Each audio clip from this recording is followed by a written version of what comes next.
Hello and welcome everyone to Permits Fogcast, episode 1 for Tuesday, June 7th, 2016. My name is Mike, aka Permit the Fog, and can't thank you enough for taking the time out to join us for our very first podcast episode. Permit the Fog here. Yeah, we're going to have some fun. We got a lot on the table. And this podcast idea was dreamt up about a month ago, I guess, and it's been a little bit of work getting everything put in order. This is the introductory or inaugural, no, it wouldn't be the inaugural, but the introductory podcast. So we're going to make the best of it, and we're going to grow from here. I'm going to make some mistakes. I'm aware of that, but hey, you only live once, and we're here to have some fun. So for those of you that don't know me, a little bit of a background. I was born and raised in Calgary, Alberta, Canada. Oh, Canada. Except for Quebec.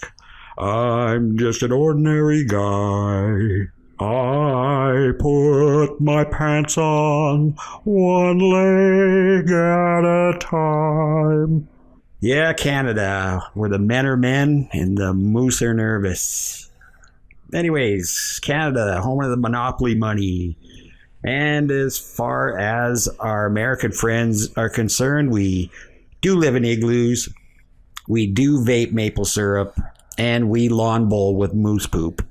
But the fact is, and I'm going to let you in on a little secret right now, we don't vape maple syrup, all right? We use it for lubricant, and that's why our population is so low. Anyways, I smoked for 35 years, got off the stinkies. This is my second round with vaping.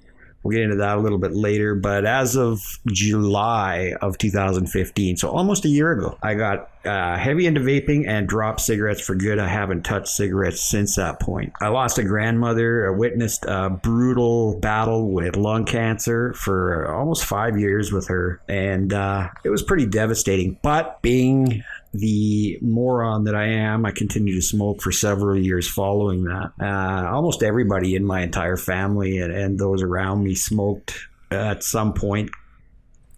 I did try vaping in 2010 and back then the technology just wasn't quite there. It was a cool experience.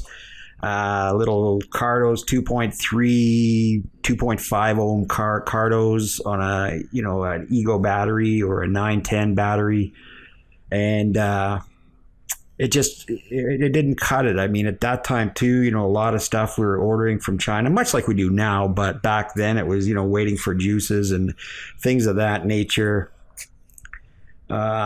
And it got to be a little bit much waiting for stuff, and you eventually got back into the cigarettes, and it just didn't quite cut it for me. It wasn't until this last year, in June or July of last year, that my daughter came by with a little Ely 40 watt and Nautilus tank, Nautilus Mini, I think it was. And I couldn't believe how things had advanced. And I had been struggling with some dizziness and stuff and went to the doctors, went through the proper channels of testing and whatnot. And the results all came back that I had COPD. And that's when I decided to drop it for good. So after the testing, found out that I was diagnosed with COPD, and the doctor told me, if you don't pack in the cigarettes, you're going to be carting around an oxygen tank and probably end up like one of those door greeters at Walmart. Welcome to Walmart. I shouldn't say that. There's some great people. I'm not making fun of anybody. I don't pick myself up a 50 watt E-Leaf and I think an iJust 2 tank, and that's what did it for me. And, as most people, got into checking out YouTube and some of the other sites online, and Back in 2010, I was a big fan of ECF. I went back in there and was astounded with the fast growth, the technology advancement, the evolution of e-juices, e-liquids. But the thing is, like I've been interested in the different devices and the advancements in the technology, but my real love and passion when it comes to the vaping industry has always been the advocacy. I was realized right away that the industry was in jeopardy, and it wasn't being accepted by the masses, and it was in jeopardy. And the more I vaped and the more time that passed without having a cigarette, I realized just how incredible thing, this vaping was. I ended up being a living testament to the benefits of vaping. And, I'm well aware that it was effective for me and it's effective for millions of others, and it will help almost everyone. And there are millions, if not billions, of smokers still trapped by the tobacco enslavement, and they deserve to understand and have people reach out and introduce vaping to them. I mean, we've all been through the same kind of ordeal with trying patches and gums and the sprays and everything else that Big Pharma had on the shelf to help us to quit. And I find this the most effective thing that's worked for me and worked for so many others. I just felt the need to be a part of the movement and be a part of the process of preserving it. I love that, I'm not going to say I don't like following the advancement, the new devices and stuff that come out, but I haven't changed my devices in quite a few months. No, I shouldn't say that. I got a Conqueror and I got a Crown, but I'm still on my Snow Wolf and my Cooper Plus and my RX 200, and really that's good enough for me at this point.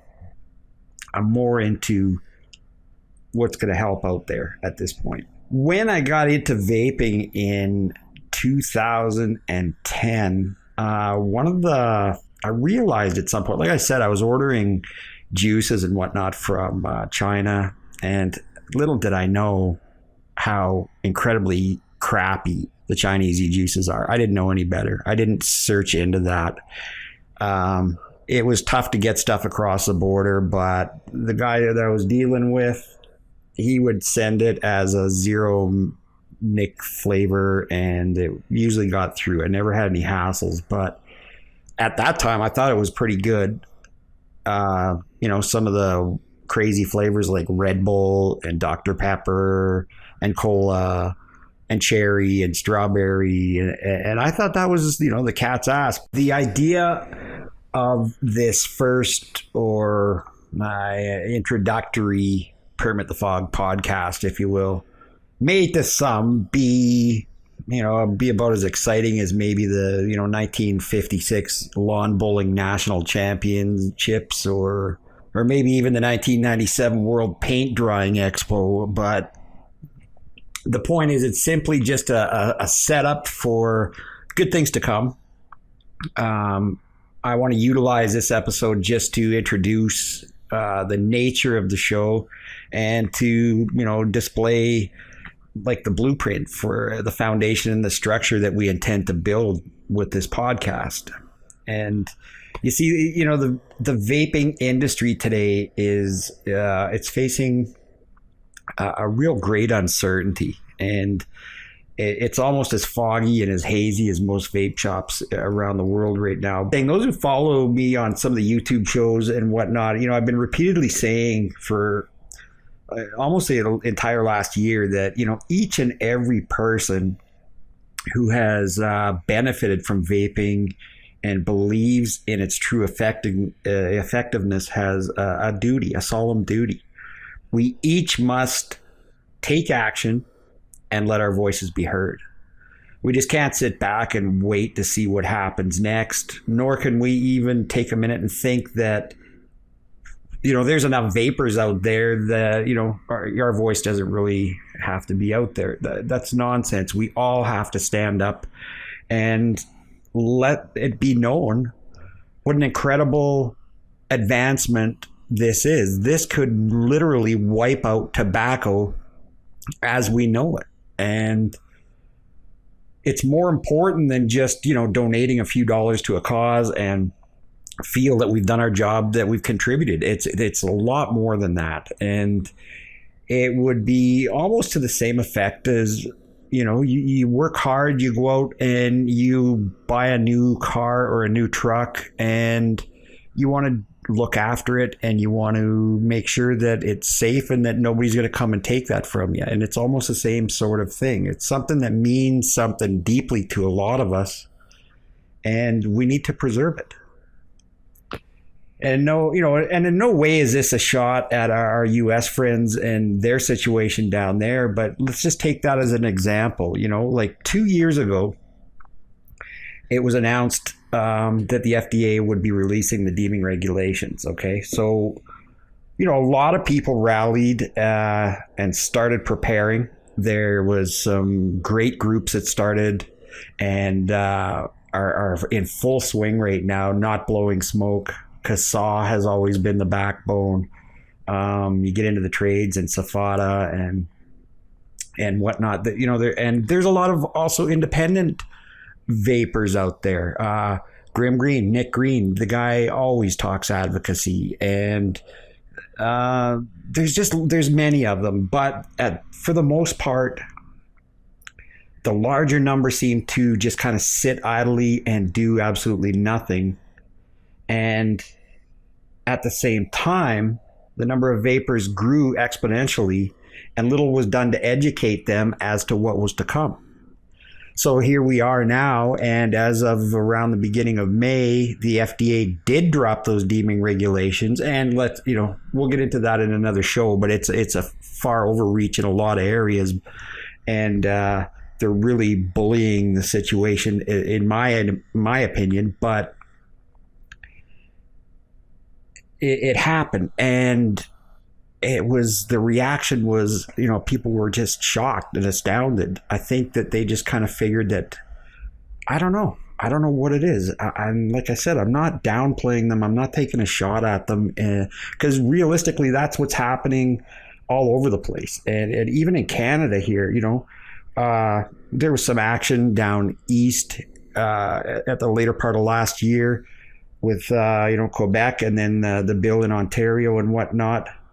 But we have an ample opportunity right now in Canada, and that's to take preventative action. And what I mean by that is, if you're in any way convinced that vaping has helped you or someone that you know, and they freed themselves from tobacco through vaping, and if you vape and you know that there's smokers out there that could benefit from it, from this less harmful alternative, then you need to speak up.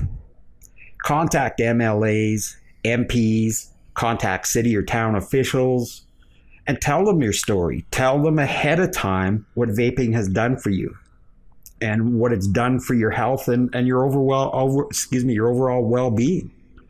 It's important. I mean, I wonder, it might not cure the situation, but if they know ahead of time, hey, there's, a huge community that could oppose what we want to imply, then maybe it might change things a little bit. You never know, right? But it doesn't hurt to speak your voice and let them know what works and what doesn't work. Waiting until it's too late may and will give room for opposition, and the opposition could easily decimate the entire industry, just as happening right now everywhere else in a lot of other areas. At the same time, it's important to educate the less informed, and I do this myself on a daily basis. Remember that vaping is still new to most, and there are many misconceptions and misinformation about what vaping is and the true nature of the benefits of it. And as we go on in future episodes, we'll educate one another, and we'll bring out the true facts, the proper facts, and information that we can help to pass on to the less informed and those that are struggling to get off tobacco. you and I know that vaping is an alternative that it has worked, and it's proven to ourselves. And scientifically, those facts are starting to come out as well. I mean, look at the report that the Royal College of Physicians in the UK just released. We must continue to pave the way for those that are still trapped and that are oblivious to what vaping is truly about. We got to let them know that vaping is a positive and acceptable alternative. But you know what? There's still a hell of a lot of work to be done, and it's 100% responsibility of ours. As vapors, we have to do that work. We can't just sit back and expect it just to happen. It's kind of like on a cold winter night, sitting in front of the wood stove. Nothing's gonna happen. No heat's gonna come out of that thing until you put a little bit of wood on there. And so if you are in the Calgary area, or Canada-wide for that matter, check out vaporcanada.com. That's VAPRCANADA.com. It's a local vape shop here in Calgary that started late last year, 2015. And they were in a little 70 square foot outlet, and have, in the last 6 months, have already grown into a beautiful 900 square foot showroom downtown, located at 100 4th Avenue Southwest, 3rd floor. That's the 3rd floor of the Asia Pacific Center. It's the same building as the TD Canada Trust in Chinatown. They're open Monday to Friday, 11 a.m. to 6 p.m., and weekends and holidays by appointment only. But their website, again, Vapor Canada, VAPRCANADA.com. So down in the USA, amongst all the FDA happenings and whatnot down there, there's literally hundreds of e-liquid manufacturers, and actually some of them are, the biggest manufacturers and suppliers in the industry. However, there's two that really stood out to me, and those two are Adore e-liquids and Fluent Vapors. Don from Adore, Lee and Laurel from Fluent Vapors. Both companies, they do so much more than just provide a great product. Each does so much for advocacy and just for the good of the community. And you see, in my opinion, it's very crucial in any market to truly care about the individuals who spend their hard-earned money on your product. And, you must trust that your product will benefit the buyer, and the product, along with the source you provide, will easily convert your buyer into a regular or a repeat customer. And I mean, that's just the nature of business. You want to provide the best you possibly can, because repeat business is your business. Both these companies have established all of the above in a very short period of time. And once the popularity of the industry skyrocketed, dozens of e-liquid manufacturers came out of the woodwork, and some of them with, very questionable marketing and questionable quality. The market has marched on over the years, just basically unregulated, and for the better part of 10 to 12 years. And there were some that took advantage of it for all the wrong reasons. And it's unfortunate. Again, it happens in almost any industry. But,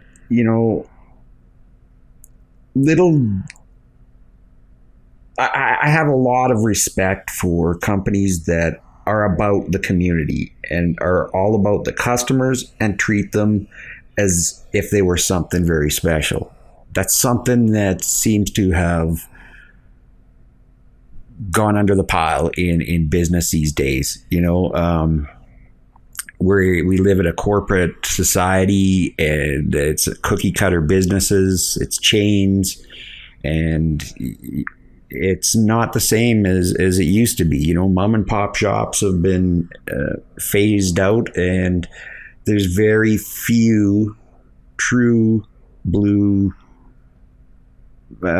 caring businesses out there anymore, in my estimation. And the vaping industry was a little bit different because of the fact that It was a community that was an industry that was created by the community.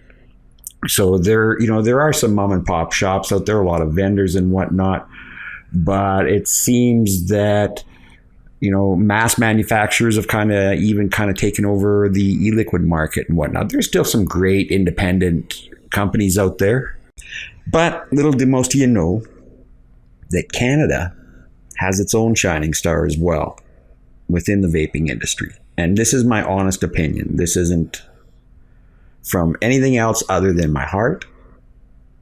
And I believe strongly that we have a shining star that's just a little bit brighter than the other shining stars out there in the vaping universe.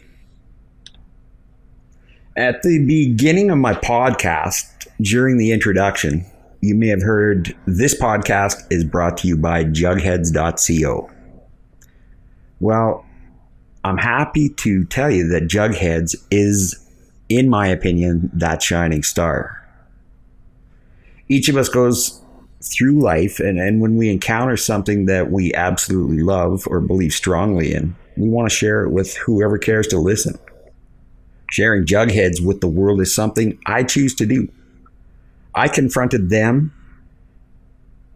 and it all just fell into place. It became far more than like a sponsorship deal. You see, when I started putting the idea of this podcast together, the idea came to mind that I'll feature or profile Canadian companies. Based on what's going on with the FDA in the States and in places in Europe and whatnot, I thought it was time to try to bring some of the great Canadian companies to the forefront. And so that was my goal. I was merely just looking for permission to profile companies, and that I felt that were worthy. I wasn't looking for any monetary compensation, or if a company had a product that they wanted to profile, they could send me a sample. I'd give an honest assessment, and that was basically it. It was simply just to promote and profile Canadian companies.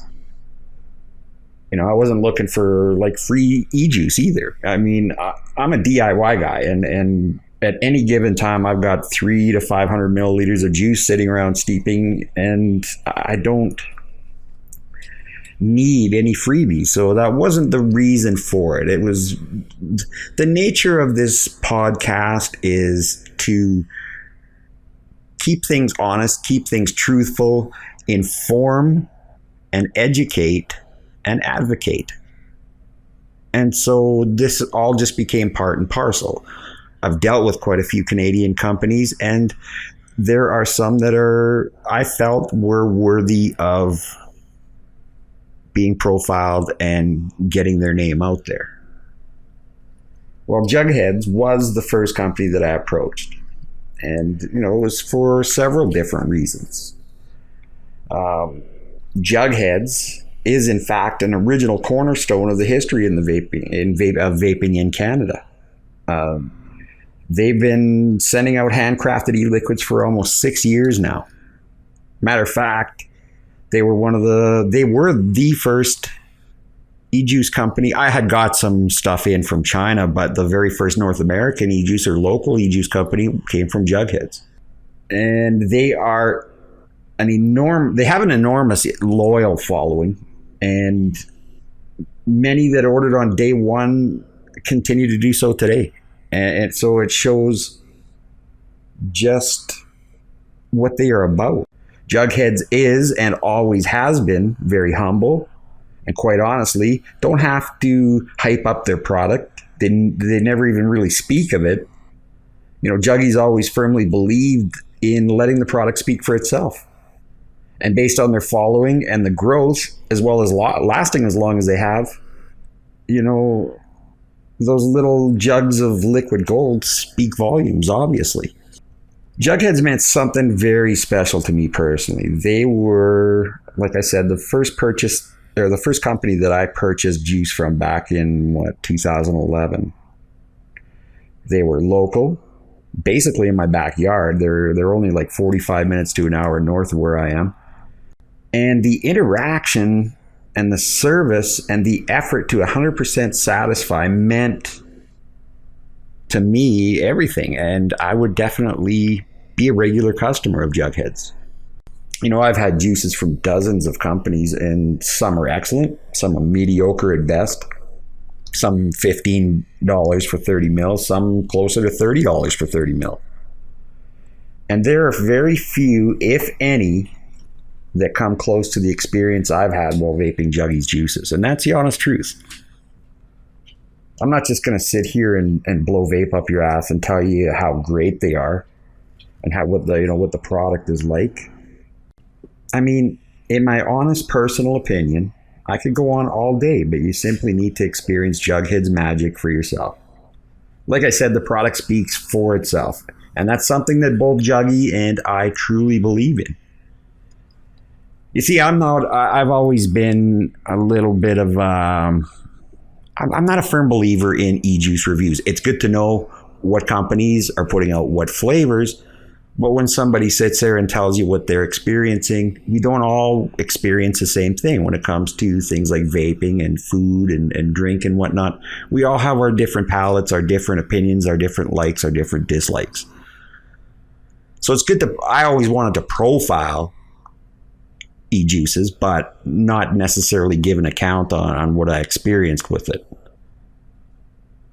But the important thing is, in uncertain times like this and in an uncertain market, it's important to support companies that truly care about the community and that appreciates and understand that their customers work hard for their money and are doing what they can to stay off of cigarettes.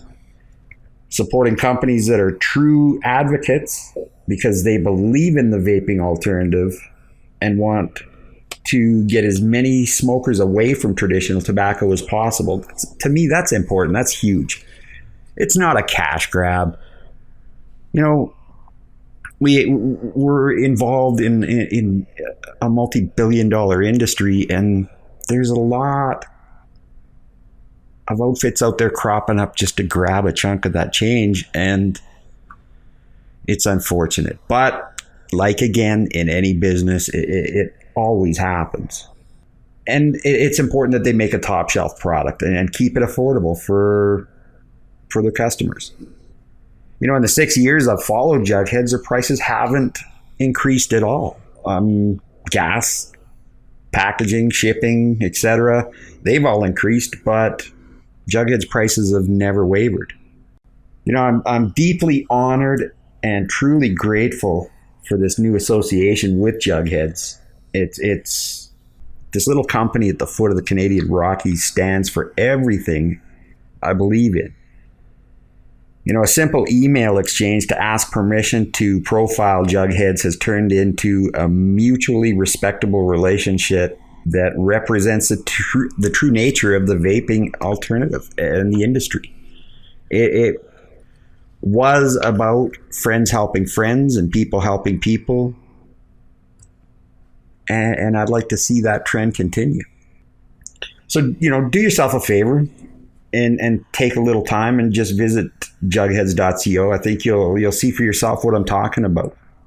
And Jugheads at this time too has also just recently launched a wholesale program. So if you are a vendor or you would like to see Jugheads at your local vape shops, let your vendors know to visit jugheads.co, enter the wholesale side of the website, contact Juggy, and they'll get a sample pack out to you.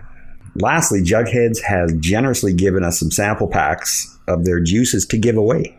And but what I've decided to do is, instead of doing traditional, random generator giveaways, etc., as I've mentioned earlier in the podcast, I want it to be informative and educational as well. And I think it's important that vapors that are currently vaping that have benefited from it need to get their stories out. So what I'm going to do is, you can contact me. If you want to participate, contact me at contact@permitthefog.com.